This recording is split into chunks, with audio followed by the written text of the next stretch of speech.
Assalomu alaykum hurmatli obunachilar. Mana yana bitta obyektimiz bitta iPhone puliga remont bo'ldi. Juda ham zo'r narxmi? Azza bitta iPhone puliga fasad qismingizda remont qilgan bo'lasingizmi?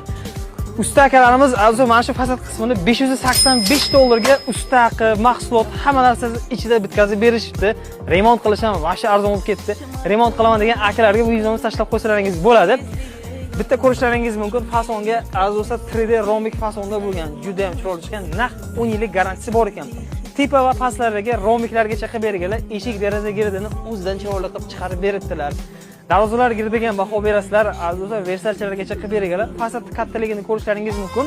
65 kvadrat ekan mana shu fasad qismimiz. Kvadrat metr 1 kvadrat metri 9 dollardan bo'lsa usta haqi, mahsulot, hamma narsasi ichida.